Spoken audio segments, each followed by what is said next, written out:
Ndabasuhuje mwese abakurikira Global Hot News TV. Mumeze mute aho muherereye hirya no hino ku isi? Ndabasuhuje cyane.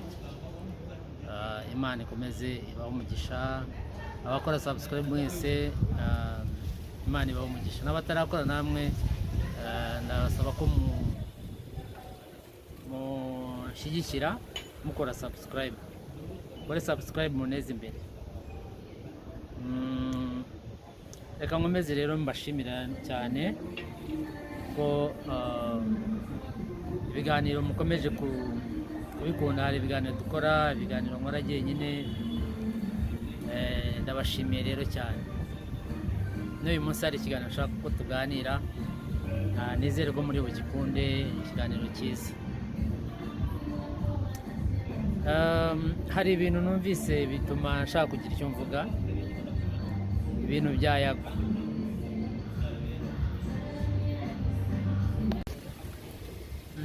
Ibintu bya Yago rero, Yago ubundi njye ntabwo najyaga nkurikirana ibiganiro bye. Muzi n'umwana w'ejo bundi waje ejo bundi mu itangazamakuru, akora kuri TV10. Niho twamenyaniye, duhura amahugurwa. Ntabwo namumenye cyane, ariko nyine yakoraga ibintu bya entertainment, bya showbiz.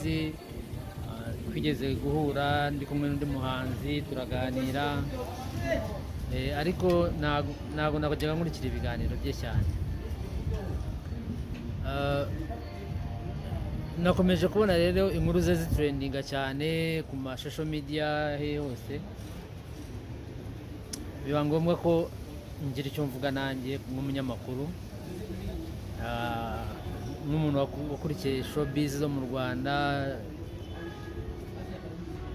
kandi harimo n'ibindi bintu yagiye avuga numva biri sensitive cyane. Leta ikwiriye no guhaguruka kabisa, kuko harimo ibintu bikomeye pe. Ariko ubundi Yago nari numvise ngo yahunze, ngo yahungiye i Bugande. Nabonye ikiganiro abivuga, avuga se no muri showbiz nabo barahunga, ngo bashatse kumwica. Mwibaza se bashakiye kumwica iki? Bamwiciraga iki?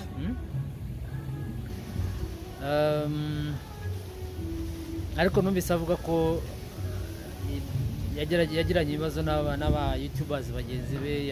Avuga uwitwa Sabe, Isimbi TV, avugamo ba Bruce Melody, avugamo n'abandi ngo ba Jihad, ngo ba DJ Brian. Yavuze abantu benshi, ariko leta nidahaguruka hari ikibazo gikomeye. Kuko ariko hari aho yavuze ngo Sabe yaravuze ngo mwineze uwo mukonyine, ngo musinze ibiki n'ibiki. Ibintu yavuze wenda hari ababyumvise cyangwa batarabyumva, muraza kubyumva, muze kujya kuri YouTube channel ye mubirebe. Ariko nanjye ari jyewe ukavuga ngo wineze umukonyine, wineza umuntu runaka, kuki akantu kivangura ngo umukonyine, ngo muki ari nawe byakubabaza. Nubwo waba utari umukonyine, umuntu akakwita icyo uri cyo, byanakubabaza.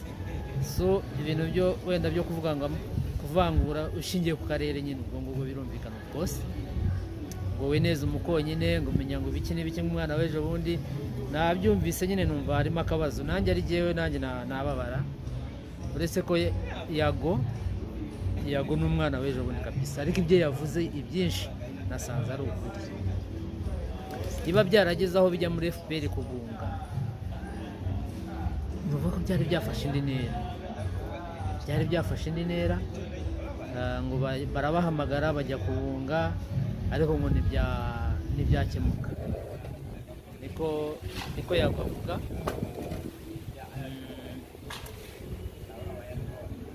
Niba bigeze ku rwego rwo kujya muri FPR kugunga abantu, murumva biba bitageze ku rwego rukomeye. Yago avuga ko bashaka kumwica. ariko ntabwo bavuga impamvu bashaka kumwica. Impamvu ntabwo nigeze nyumva ngewe umubyeyi yavuze, ariko hari ibyo numvise bikomeye, ibintu bijyanye ngo we ibyo ngibyo akwiye kubireka, ibintu bijyanye no kuvuga ngo ise yakoreye igihugu, ngo inkotanyi cyane, ibintu nk'ibyo. Numvise n'uwitwa Jackie w'i Rwanda, mwaramubonye ujyaho avuga ngo akanga abantu, ngo narababaye, ngo menya ngo ibiki n'ibiki, akanga abantu nyine ngo data yakoreye iki gihugu, menya ngo ibyahe n'ibyahe.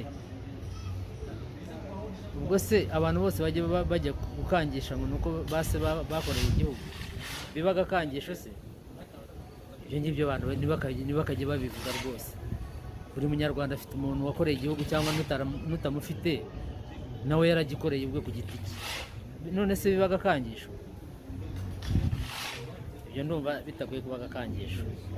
Niba se yarakoreye igihugu fine, niba undi ise ataragikoreye, ubwo ni ibyo ngibyo, nta mpamvu yo kujya kwata kumwe ngo nuko se yakoreye igihugu wataka undi, no. Cyangwa nuko wowe uri runaka wakoreye, ninde se utarakoreye igihugu?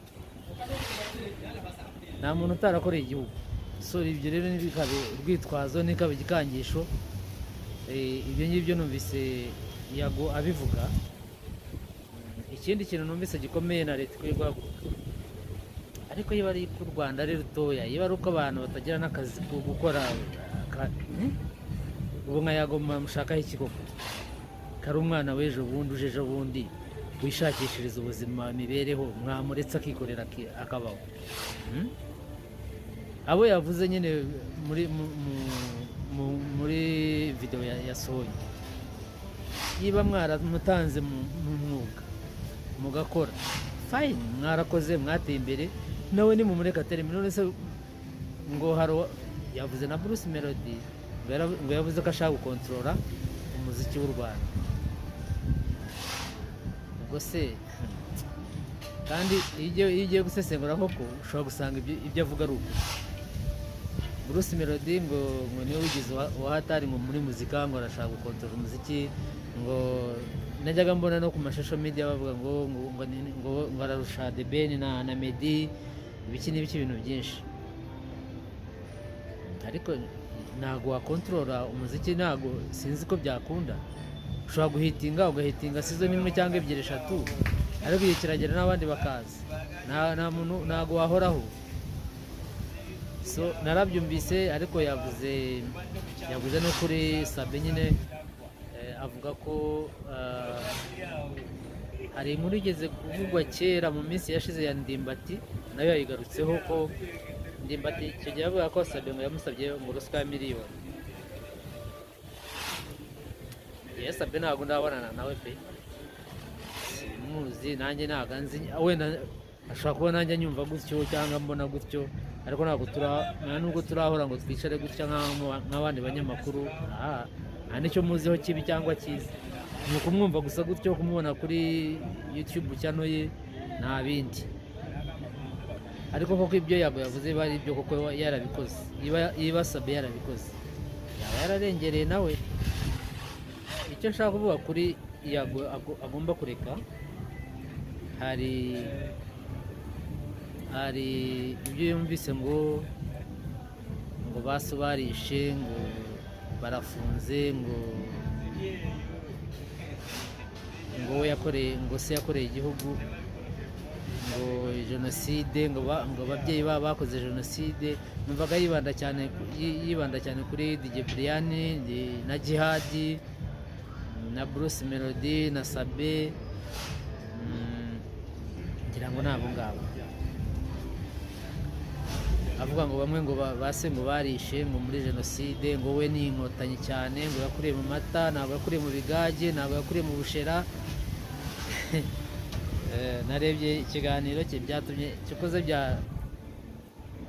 byatumye ntekereza ibintu byinshi. Niba leta idahagurukije iki kibazo mu rubyiruko, kuko abantu bamwe biyumvamo ko nyine ibintu by'amoko bikibarimo. Rero leta ikwiye guhagurukira urubyiruko hakiri kare, ibyo bintu ntibikomeze kuzamuka, kuko umwe aca akavuga ibintu undi agaca akavuga ibi, n'umwana muto akura abyumva kandi si byiza. Waba ufite amafaranga menshi waba utayafite, ibintu by'amoko nta n'icyo bimaze, ntacyo bimaze rwose. ubuse bimaze iki? Nta na kimwe. Ndagira ngo umuntu uzi ikintu cy'amoko yamumariye akimbwire rwose, aho kugira ngo ujye kureba ibintu by'amoko, wareba icyo gufasha wowe na mugenzi wawe, uburyo mwakwiteza imbere. Ubundi mu itangazamakuru twebwe ntabwo ibyo bintu bikunda kubamo cyane by'amoko, kuko yiba hari aho habaga hari igiti kera, amafaranga agihari, abantu ntabwo witaga ku buranga ngo uyu nguyu ni ubwoko runaka, uyu ni ubwoko runaka. Mwarabwiranaga mwese mukagenda, kuko mwese turi mu mwuga umwe, tugomba guharanira impamvu imwe, kwiteza imbere nta kindi. So ibintu numvise avuga rero ngo by'amoko, ngo bamwe ngo baso ngo barishe, ngo ibintu bya jenoside, ibintu by'ivangura, Yago akwiriye kubireka bya bintu zamukoraho. Ikindi rero nanone navugaga ni umwana w'ejo bundi mwamuretse akirwariza akikorera. Akana k'ejo bundi rwose ndakazi, kaje ejo bundi twigeze no kujya mu mahugurwa twicaranye ku ntebe imwe gutya, mu mahugurwa, hari amahugurwa ya Mike Sam Godin wayateguraga icyo gihe, Igikondo hariya. Ubwo kari kakiza mu itangazamakuru, ubona nyine karishaka kugashakisha nyine nk'abantu, ariko nyine icyiza ni uko yari amaze gufatisha, none numvise ngo yahunze. Umuntu rero akora akantu, mu kiganiro yakoze yavugaga ko ngo bamurwanyije aba YouTubers bagenzi be, basabye n'abandi yagiye avuga. Ariko se niyo wamurwanya uzakora uri umwe se, cyangwa muzakora muri babiri gusa?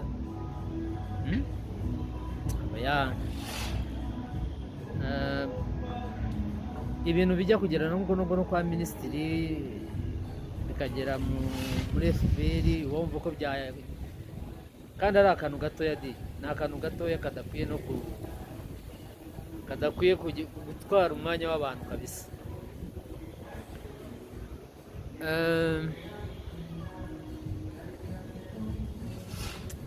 Ubundi buriya nanjye byatumye ntekereza rero, iyo ari abantu kutagira n'akazi ko gukora, byatumye nibuka igihe umuntu yamaye akazi ko kumwamamariza, kumbe yagiye yabeshya inzego z'umutekano, RIB, polisi, urwego rw'umuvunyi, bahagurutse bose ba Kibamba bahagurukira kuri Gatera. Jyewe wishakishiriza imibereho, nta n'umuntu mbangamiye, ntakinkora akazi kanjye. Arambwira ati ndashaka guha akazi, nuko turumvikanye igiciro ndi bumukorere, none se ndakorera ubuntu. Abo bantu nabo ko nageze aho nkatekereza, niba bataramubajije, niba bataravuganye nawe, ngo namwatse ruswa. Ku manywa y'ihangu arampamagara ngo yicaye mu Migina, ngo mamusange, ngo arashonje, ngo yatsa ko kurya, ngo mamusange nze anyishyure. Nuko Imana, nagize Imana, kandi buriya hari abantu benshi bafunze bari mu magereza barengana. Iyo najyana proforma invoice, ngira ngo n'ubu mba nyiri muri gereza. Umutima warambwiye ngo twara proforma invoice, nkora proforma invoice ndayitwara, musanga ahantu mu Migina hariya hafi, ni hafi y'aho dukorera kuri Sport View, abantu barahazi, aho bita ku Ikaro. Arambwira ngo bagushyirireho ka brusheti n'ikirango, nta kibazo. Nje ndicara nsaba icyo kunywa, ubwo twari twamaze kumvikana amafaranga ndi bukorera akazi. Kumbe yahamagaye RIB, yahamagaye urwego rw'umuvunyi, bari aho ngaho baricaye, ni abasivili bambaye imyenda ya sivili, ntabwo mbizi. Ndicara napfuye gufata icyo kunywa gutya, ariko ubu nkabona ari kuri telefone, buri kanya nkabona arimo aritaba telefone. Kumbe barimo barambwira haguruka, agira gutya. Amafaranga twari twumvikanye 350 kumukorera, kumwamamariza mu kinyamakuru cyanjye, kumara ukwezi. ndamubwira none urabumayeho avansi y'ibihumbi 350. nashaka kugura kamera, ndamubwira ko yashakaga mu nkuru nyishyiramo na video, ndamubwira urabumaye 350 ngure kamera, hanyuma njye mfata video nishyire mu nkuru, kubera nashaka gufata ibikorwa bye yambwiraga kugira ngo abantu babibone. Ariko byarantangaje, nje agiye kunyishyura akuramo 100 arabima, ndabara mbitereka ku meza hano imbere yanjye, mbitereka ku meza twari twicaye. Arambwira ngo reka ajye kubikuza ndi kuri mobile money. Kumbe abo ngabo barimo kumubwira ngo haguruka. Aragenda, agiye n'ukuntu yicaye gutya, nyebutse gutya ku ruhande, ndeba umusore arimo araza ariko sinabyitaho, ndongera nirebe, ariko nahindukiye gutya ambonye arahindukira nawe, ndongera nirebera imbere. Iyo narebaga ngiye kumva numva umusore yanshakiye mu bitugu, aranshakira kabisa ati urenyeganyeza ndakurasa. Urandasa se? Nakoze iki gituma undasa? Ndamubwira nta kibazo rwose, mbwira, nta nubwo wowe mbwira numva ari ikibazo gikomeye turagenda kuri polisi, niba bamfunga, ariko wimbwira ngo urandasa nta kibazo kirimo. Ubwo amaze kumfata gutyo, n'abandi baba baraje, abo nabonaga bicaye aho ngaho bambaye sivile, baraza banyereka ikarita zabo muri RIB, polisi n'urwego rw'umuvunyi. Ubwo banshyizeho amapingu ku manywa hariya ku migina, abantu bahuruye. Ndabati se urimo uraka ruswa? Ruswa se y'iki? Ntabwo nkora mu nzego za leta, ntabwo genda akora akazi kanjye, ruswa na mwatsi iki ngo bitagenda gute?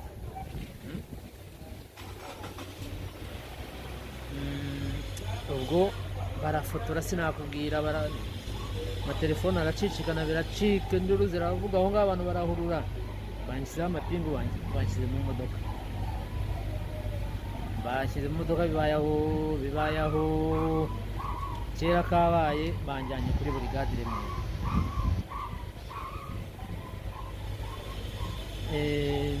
Turahaguma n'umupolisi wari undinze kugeza nko mu masaha n'abakuru baje turaganira. Bati se wari ufite porofoma? Invoice ndayifite, mu byo bansanganye irimo rwose. Nuko bimeze, nuko bimeze. Noneho reka tugende tuganire, turebe uko byifashe, turaza garuka tukubwire. Sawa. Baragenda, ndategereza kugeza twaraye mu ofisi. Naraye mu ofisi ku mapingu, ariko nkibaza uwo umuntu wambeshyeye kuri urwo rwego, muri gereza harimo abangana gute babeshye? Muri gereza harimo abangana gute? Murumva atari benshi? Nuko jye nagize Imana gusa. Mu gitondo umukuru wa RIB yaraje hari i Remera, turaganira, yarambwira twaganiriye, dusanga nta kibazo kirimo, ibyo wakoraga wari mu kazi biremewe, tukureke witaye, nta kibazo rwose. Nshyira mu modoka, aranjyana ngeze hafi yo mu rugo, ndavuga nti sawa, murakoze. Urumva ko barashishoje, nubwo naraye mu ofisi ku mapingu, ariko byibuze ukuri kwaramenyekanye, barandika. Hari abo rero ukuri gutinda kumenyekana, bakajya muri gereza babeshyewe.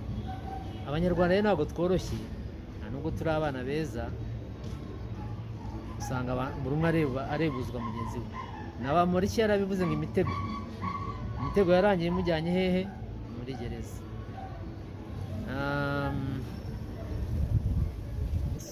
Icyo nashaka kuvuga ni umuntu nakora akantu rimwe na rimwe, kandi dukwiye no kujya turenzaho tukavuga akantu ntitukuririze buri kantu kose, ntugakuririze akantu kose kabaye ngo ugakuririze.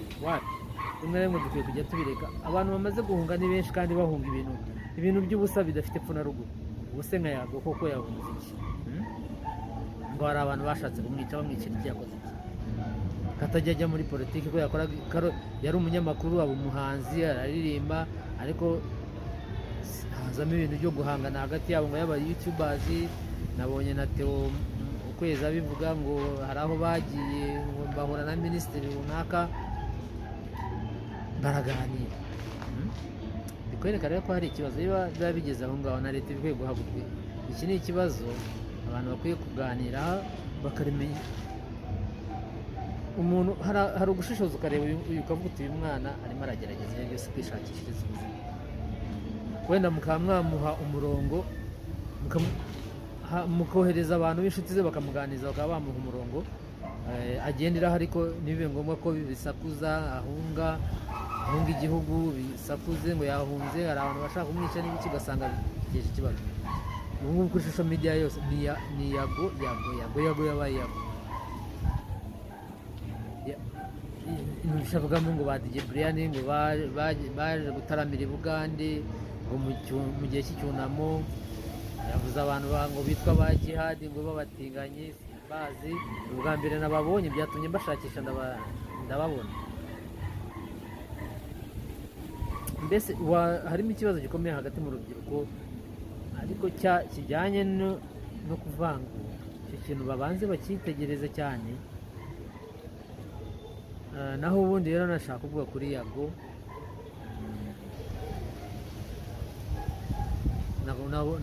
nakurikiranye ibiganiro bye, ariko njye numvaga wenda hakabaye abantu bamuganiriza akaba yakwikomereza akazi ke.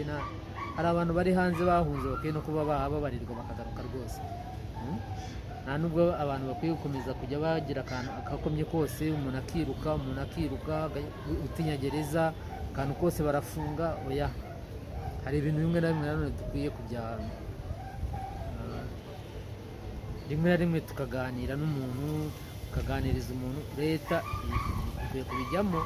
Gusa ikibazo cy'amoko, ikibazo cya jenoside, niba umuntu ngo gucyurira abantu ngo se yakoze jenoside, nabyo ntabwo ari byiza. Niyo mpamvu nashaka kugira ngo muri iki kiganiro wenda Yago ashobora kuza kukibona, ibintu byo yirinda ibintu bya jenoside. Wenda numvise ngo yagiye muri Canada, ariko hari umuntu nabonye bandika ngo yaciye Uganda ngo ajya muri Canada. Ntabwo nzi neza niba ari hari, simbizi. Mboneho no gusuriza mushiki wa Nyanyesi Uwimana Nkusa Nyesi, mushiki wanjye yarabuze pe, twarabaye sinzi niyaba baravuze ngo yahungiye i Buganda, ariko yakaba yaramvugishije, yakaba yarambwiye uko bimeze, ariko kugeza n'ubu nta makuru uyafite aze kumbwira. Rero reka ikiganiro nyisoreze hano. Gusa ibintu ntitugakomeza ibintu, rimwe na rimwe tujye turebe intention y'umuntu afite. Niba umuntu uganiriye n'umuntu runaka wenda utanamuzi neza, wenda afite ikibazo runaka, ugasanga urabizi kandi utari unabizi. Ni ibintu ntitukabikomeza cyane, rimwe na rimwe tureke abantu bakore, bishakishirize ubuzima, babeho ubuzima bukomeze. Nta mutima mubi tugomba kugira rwose. Ibintu by'imitima mubi mubireke, mwe kubeshyira abantu, mwe gufungisha abantu barengana bazira ubusa. Icyo nzi, hari abantu benshi bafunze barabeshyewe barengana. Nk'ukuntu mbabwiye, nanjye nari ngiye gufungwa nzira umuntu wambeshyeye. Umuntu abonye bimukomeranye, yabonye ko yambeshyeye, ajya gushaka abantu b'inshuti zanjye ngo basabe imbabazi, ngo asabe imbabazi. Ndamubwira nti jyewe nta mbabazi zawe mfite, genda uzagwa ahandi, nta mbabazi ngufitiye rwose. Iyo naza kugira amahirwe ngo nitwaze profuma invoice, simba ndi muri gereza, wakazaje no kunsura se, ari we wamfungishije, none ngo urimo urasaba imbabazi. Ndamubwira nti hoshoshoje, njyewe nakurega ko wambeshyeye, ukandaza muri polisi ku mapingu hejuru y'ikinyoma cyawe. Nakurega nawe ukaba wafungwa, ariko sinzakurega, nta nubwo ndi bukubabarire, nari kugenda uzagwa ahandi. Ndamureka gutya aragenda. yari yahamagaye abantu b'inshuti zanjye b'abanyamakuru, twicara ahantu turaganira, ansaba imbabazi Gatera, nagira ngo mbabarire ibintu nakoze ibyahe n'ibyahe, n'ababyeyi papa wanjye yambwiye ko aziranye na papa wawe, ibiki n'ibiki, ambwira ko ibintu nakoze atari byo. Okay, niba yakubwiye ko ibyo wakoze atari byo, ubwo umenye ko atari byo nyine, icyabiguteye sinyizi. Numva gufungisha umuntu ari cyo wakwishimira koko? N'ubu ngubu ngiye muri gereza byakumarira iki, byakungura iki? Ntabwo icyo avuga nyine zitandukana gutyo, ariko nzi ko ibyo yakoze Imana yabimwitura, cyangwa se izabimwitura mu kindi gihe runaka, kuko ntabwo ari byiza kugira ngo ufungishe umuntu umurenganyije, ntabwo ari byiza pe. Buriya rero na Yago numvaga hari abantu bashoboye bamuganiriza agakomeza bakamureka akikorera akazi ke. N'ibyo rero nagira ngo tuganireho, haba harimo inyigisho mu biganiro tuganira. Reka mbashimire, ariko ndi hano kuri hoteli nziza rwose yitwa G1, mwaza mukahafatira icyo kunywa, sale zirahari, ifite akajaride keza, parikingi, abashaka icyo kurya kiba gihari, ni ahantu heza pe. So nagira ngo rero mbashimire, babwira ngo mugire umugoroba mwiza, kuko burije burimo buragoroba kabisa. Umunsi mwiza kuri mwese, umugoroba mwiza, ariko ntimwibagire gukora subscribe, muneze imbere